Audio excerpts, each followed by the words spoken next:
"We are here," Father announced. Shirley's new home was on the 3rd floor. Altogether, the place was barely larger than her own room had been in the planned compound. But her disappointment did not last, for Father was so proud of it. "Look at these walls," he boasted. "I spent an entire week cleaning every inch with a scouring pad." A sofa and a chair covered in a faded floral pattern sagged where people had sat. Set against the wall was a square table and 3 straight-backed chairs without dragon feet. In the middle of the room was a plain, unlacquered screen. It hid the only purchase Father had made, a brass bed for 2. "Where will I sleep, Father?" "Ah!" Father opened a door. "For you, my daughter, a most special place." Behind the door was a place with drawers up to the ceiling on both sides. Pulling out the bottom ones, he flipped them over and set them side by side, then placed 3 cushions over them. "A fine bed for you. Try it." Shirley lay down. "I knew it," Father beamed. "Just your size." Shirley nodded, although she wondered what would happen if she grew another inch. Perhaps Father thought she had attained her full height. "Come along, I'll show you the kitchen." It did not look at all like a kitchen. No hanging ducks or hams, no woodpile or soot, no picture of the kitchen god. Just a tiny room with a washing bowl and 2 white boxes. "Where's the cook?" Mother asked. This time, Father's crooked smile was even more crooked than usual. "In America, all cooks work in restaurants." "Must we eat out for every meal?" Shirley wondered. "In America," Father continued, "the wife cooks." "Then we shall starve," Shirley thought. Unlike the aunties, Mother had never had any interest in preparing food. Father opened the bigger of the white boxes. "It's easy. Everything needed is in here."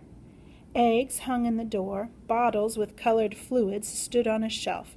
There were beans, spinach, and oranges in one drawer, slabs of meat in another. Peeking inside, Shirley got goosebumps from the cold. But she couldn't find the window. She tugged Father's coat. "I don't see the window to the outside," she said. Father laughed. "This, Shirley Temple Wong, is an icebox, a machine that cools food and keeps it from spoiling. In America, you only have to mark it once a week, not every day." "And I suppose," Mother said, "in America the wife does that too." "That's right." For a moment, Shirley thought Mother was going to cry. But she didn't. Instead, after a while, she said, "Well then, I shall learn to cook and shop. And launder too, my wife. But for cooking and washing you will have help." Mother sighed. Thank Buddha for the servant. "No, no, not that kind of help." Smiling, as he did whenever he was about to reveal a wonderful secret, Father struck a match and put it to the top of the second white box. Poof! Out came blue fire. Off went Mother to hug the wall. "A stove fit for a banquet," Father laughed. Shirley dared not. Father opened another door. Behind it was what Shirley recognized as a tiny room for bathing, even though the tub was neither tall nor round nor of wood.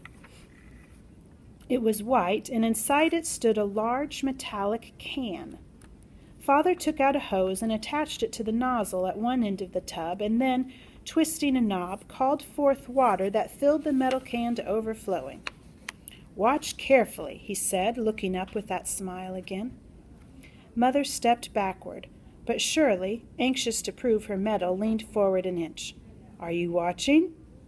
The new arrivals nodded uncertainly as he dumped a cupful of blue powder into the water.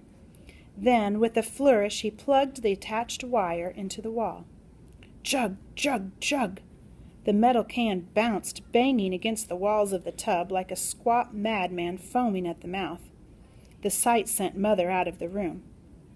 "What is it?" Shirley finally asked, hoping not to appear ignorant, but hoping more that the thing would not escape the confines of the tub and test her resolve. "A machine that washes." "Washes?" He nodded proudly. For a moment Shirley hesitated, then decided she had better speak up. "Father, if you don't mind, I prefer to bathe alone." To her dismay, Father doubled over with laughter. Or was it pain? It was hard to tell from the way he kept trying to tame the expression on his face each time he opened his mouth. Obviously he wanted to say something, but could only make noises that sounded like sobs. Again and again he shook his head at his foolish child. Too foolish, obviously, to appreciate such a marvel, one that must have cost him hundreds of dollars, or worse yet, one that Father had invented himself. At last he spoke. "Not you, bandit. Clothes." "Clothes?" "All types of clothes. Your mother will love it." Shirley did not think so. The two were finished. Father took them for a walk around the neighborhood. All the streets looked alike. Each street was flat and painted black. There were no steep hills. Each house was a replica of theirs. Every place stuck to the next. Wall to wall, without any gardens. No moon gates or fan windows or stone lions. Now and then a tree, but no flower beds. With no servants, how could there be gardens? But then, with no servants, there would be no awaiting marriage to spoil Shirley's fun either. Even the one bicycle she saw was strange. It had 3 wheels. Only a short distance from her house were stores. "This is for groceries," Father said. "That is for snacks. And this is the place where I buy my newspapers and cigarettes." Shirley's stomach began to growl, and they returned home. Father prepared lunch. Orange noodles out of a can. Mother smiled. "So simple. Cooking in America will be no chore at all." When the dishes were done, friends arrived. Father introduced them as Mr. Hu, Mr. Tan, Mr. Lin, and Mr. Ku. They were all men working in America, anxious for news of home and family. Eagerly they queried Mother, drinking tea and smoking cigarettes. How proudly Father looked on. Before long there were no more cigarettes. Father put on his coat to go out and buy more for his guests. Then a wonderful idea popped into Shirley's head. She would go for the cigarettes. "Father, you stay. I'll go for the cigarettes," she said. "You? I can find my way. You pointed the store out to me this morning." He looked pleased but skeptical. She had to convince him. Everybody was listening. On each face a grin, the knowing kind elders give to children. Shirley did not like it. Father must have sensed her discomfort, for he reached for her coat and said, "Let us go together, then." "Father, please let me go by myself." He looked toward Mother, who gave a quick but emphatic shake of the head. But before she could actually say no and ruin Shirley's plan, Shirley spoke up, twisting and turning, marking the steps as if showing off a fancy dance. "All I do is turn right at the bottom of the stairs. Walk until the end of the block, then turn left until I reach the store. And to come back, I turn right, then right again to our house, which is the second from the end and has a boat painted on the hallway light." The guests applauded. Knowing too well that Mother would not approve of her performance, Shirley never took her eyes off Father. He hung up his coat. Shirley stood tall as a warrior. Once Father made up his mind, Mother would not try to change it. Even Grandfather had despaired of trying, and that's why they were in America. Opening the door, Father said, "Say Lucky Strike." "Rucky Syke." "Tell the man in the store, Lucky Strike." "Rucky Syke." "You won't forget." "Not I." With $1 to buy 4 packs, Shirley started off, skipping and chanting all the way. Right, left, Rucky Syke. Right, right, home. At the store, a skinny man with a big red nose welcomed her with a smile. Encouraged, she opened her mouth wide to pronounce her first English words for an American. "Rucky Syke." But instead of giving her the cigarettes, he rattled off a string of nonsensical sounds. What if she couldn't make him understand? She puffed on an imaginary cigarette and shouted again, "Rucky Syke! Rucky Syke!" This time he nodded, then shook his head. What does he mean? She wondered. Yes, he understood. No, he didn't. She was about to try again when he ran around the counter and took her by the hand to the door. Pointing to another store across the street, he shouted even louder than she had, "Rucky Psyche! Rucky Psyche!" Ah, now she understood. Yes, her English was most proper. No, he did not have father's brand, but that other place did. Shirley thanked the man with a low bow, then hurried across the road, blushing. How awful it would have been to return home without proof of her triumph. The woman in the second store was reading a book. Without glancing up when spoken to, she plunked down one, then another, until all 4 packs were safely in Shirley's hands. Simple. It was quite simple. Nothing to it at all, Shirley thought as she fingered the cellophane and walked proudly out the door.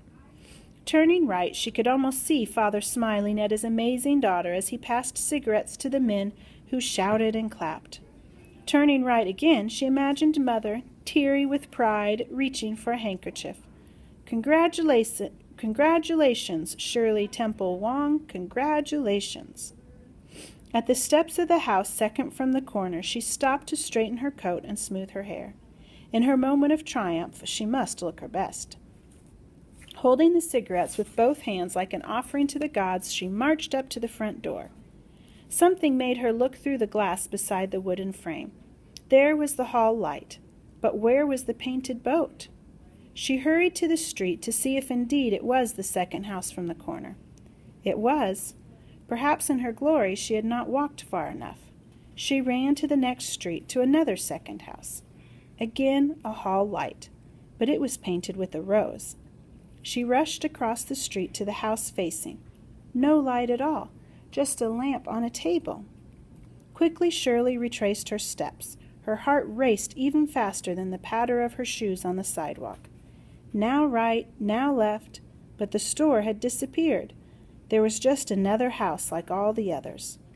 For a while she ran here and there, up every set of steps looking for the boat. It was getting dark. Finally, she was too tired to look any more. She sat down on the curb. Perhaps someone would come to her rescue, but no one passed. She was alone. Her hands were stiff from the cold. Tears fell on the cellophane. She didn't care.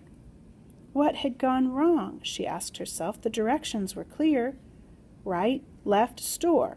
Right, home. Suddenly she knew. She had gone to a second store and forgotten to start back from the first. Knowing did not help. She would never find the skinny man with the big red nose, or the woman who read. She would never have another chance. What a fool she was, nothing but a fool. Utterly ashamed, she hid her face in her arms. Someone tapped her on the shoulder. Looking up, she saw Father. He offered his hand, but not a word of rebuke. Silently they walked, hand in hand. With each step she felt better. At the first corner they met Mr. Tan, at the second Mr. Hu, and so it went until all the guests had joined them.